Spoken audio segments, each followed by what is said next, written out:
দেশবন্ধু রোডের মুখ থেকে পয়েন্ট থেকে আমরা যদি রাঙ্গিরখাড়ির দিকে দেখি, সেই রাস্তাটা একটা আমূল পরিবর্তন হয়, 4 লেনের রাস্তা। দেশবন্ধু রোডের পর থেকে প্রেমতলা অবধি কেন আপনি আর এগোতে পারলেন?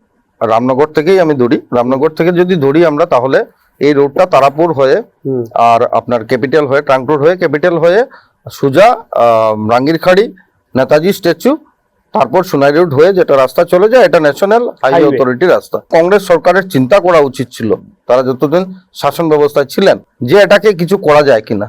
আমাদের সরকার আসার পর মাননীয় মুখ্যমন্ত্রীকে আমি অনুরোধ করেছিলাম যে এই পার্টটাকে ন্যাশনাল হাইওয়ে অথরিটির থেকে আমরা যাতে মুক্তি দিতে পারি, তাহলে ভালো হয়। আমাদের সরকার 2016 ইংরেজি সরকার রামনগর বাইপাস করেছে।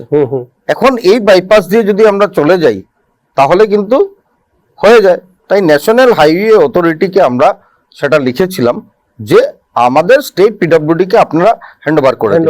এই প্রসেসিং চলছে, এটা হয়ে যাবে, আমি বিশ্বাস রাখি।